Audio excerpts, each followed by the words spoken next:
भारत और पाकिस्तान का सिंधु नदी जो समझौता है वो क्या है, जिसके अंदर भारत को 20% पानी मिलता है और 80% पानी पाकिस्तान को मिलता है। अगर पाकिस्तान का पूरी तरह से पानी रोक दिया जाता है तो पाकिस्तान के ऊपर क्या क्या फ़र्क पड़ेगा, और भारत से 5 से 10% ही पानी क्यों रोक सकता है पाकिस्तान का। सिंधु नदी कंट्रोल जो होती है वो भारत के अंडर में आती है, लेकिन 80% पानी तो पाकिस्तान लेके जा रहा है। अगर पाकिस्तान का पूरी तरह से अगर पानी कट कर दिया जाता है इंडिया, तो उस पर क्या फ़र्क पड़ेगा। तो सबसे ज़्यादा होता है कि इकोनॉमिक क्राइसिस आ जाएगी। पाकिस्तान का जो ग्राउंड लेवल जो वाटर है वो पहले से ही बहुत ज़्यादा नीचे है, तो पूरी डिपेंडेंसी जो इस टाइम पर है वो सिंधु नदी पर है पाकिस्तान की।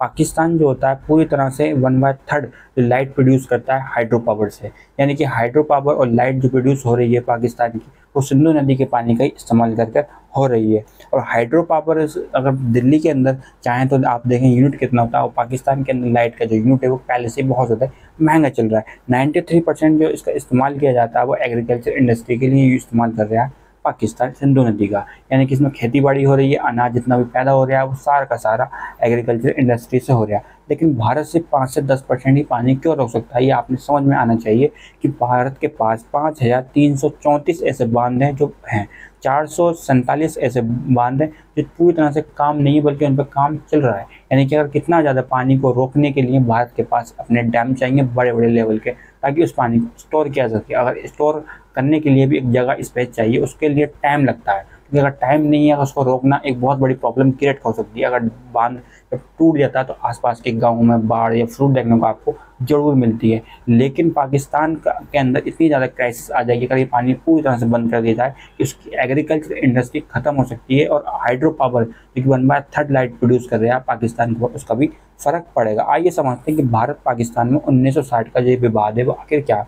1960 के अंदर जब सिंधु नदी का जो कंट्रोल होता है वो भारत के पास आता है। भारत के अंदर ऐसा नहीं है कि सिंधु नदी है, बल्कि 3 नदियाँ और है जो इस इलाके के अंदर है, इसका नाम है रवि, ब्यास और सतलज।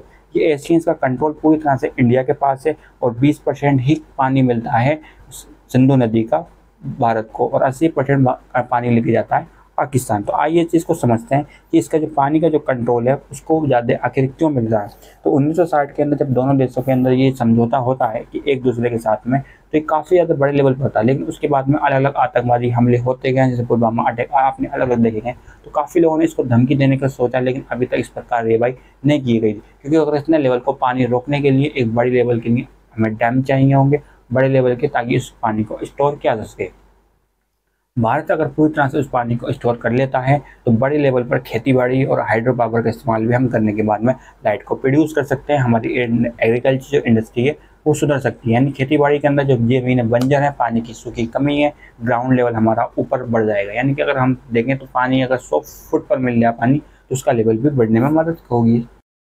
सिंधु नदी, सिंधु नदी के अंदर आज सही में सोचते हैं कि पाकिस्तान कितनी ज़्यादा डिपेंडेंसी है। अगर एक गलती की वजह से पाकिस्तान का पानी अगर बंद होता है तो कितना ज़्यादा फ़र्क पड़ता है। सबसे ज़्यादा बात करते हैं 80% पानी जो होता है पूरी तरह से उसको मिल रहा है, लेकिन 80% पाकिस्तान 80% पानी लेता है सिंधु नदी का। आइए चीज़ को समझते हैं कि वो कैसे कैसे अपने देश के अंदर इसका इस्तेमाल कर रहा है। 80% पानी लेने के बाद में 85% वो एग्रीकल्चर इंडस्ट्री के अंदर इन्वेस्ट करता है, यानी एग्रीकल्चर इंडस्ट्री के अंदर खेती बाड़ी करना और ज़्यादा से ज़्यादा अनाज और ऐसी चीज़ों को प्रोड्यूस करना जिससे हमारे देश के अंदर मजबूती ला सके। तो पाकिस्तान इसका इस्तेमाल बहुत अच्छी तरह से करना जानता है। अगर भारत ने इस चीज़ को बंद कर दिया तो पाकिस्तान इतनी ज़्यादा क्राइसिस में आ जाएगा कि पाकिस्तान के अंदर ग्राउंड जो लेवल का जो वाटर है वो काफ़ी ज़्यादा नीचे है भारत से।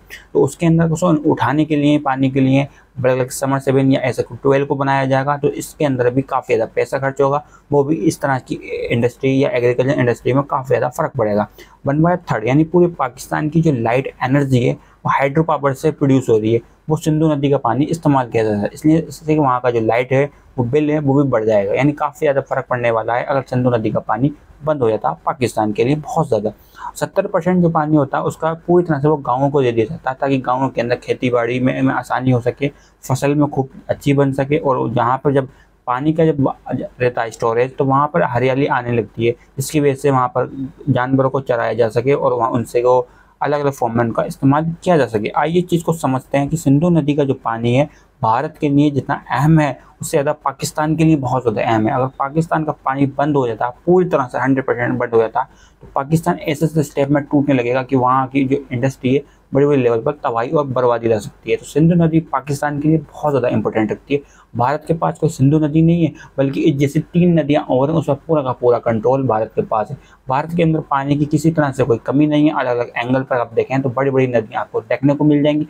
लेकिन अब उसमें गलत बात या अफसोस की बात है कि हमारे देश के अंदर नदियों की जो है कदर नहीं है। उसके अंदर आप नदियों को देखते हैं तो बड़े बड़े लेवल पर उनके अंदर कचरा डाल दिया जाता है, और जो इंडस्ट्री का जो वेस्ट मटेरियल होता है, वेस्ट वाटर होता है, उनको विदाउट ट्रीट करके ऐसे डाल दिया जाता है। अगर वो इनको ऐसे डाला जाएगा तो नदियाँ गंदी हो जाती हैं, इतनी ज़्यादा प्रदूषण पॉल्यूशन हो जाता है कि उसमें रहने वाली जो मछलियाँ होती हैं, अलग अलग इंसेक्ट ऐसे कीड़े होते हैं, काफ़ी ज़्यादा वो मर जाते हैं, और उसको आपने देखने को मिलेगा। तो इसलिए अपनी नदियों को सेव करें, और सेव वाटर और सेव रिवर। अगर नदियाँ साफ़ सुथरी रहेंगी तो हमारी जो पूरा जो इंडिया है इसके अंदर एग्रीकल्चर इंडस्ट्री को मजबूत किया जा सकता है, हाइड्रो पावर को भी मजबूत किया जा सकता है, और हमारे लिए पीने के लिए एक बेहतर पानी का सोर्स है हमारी नदियाँ। अगर ग्राउंड वाटर का ज़्यादा हम इस्तेमाल करते हैं तो टेम्परेचर में बहुत फ़र्क देखने को मिलता है, यानी कि जब ग्राउंड वाटर लेवल जाएगा तो गर्मी बहुत ज़्यादा बढ़ेगी। इसलिए पेड़ को भी सेव करना है ताकि हमारी जो आने वाला जो कल है वो बेहतर हो सके।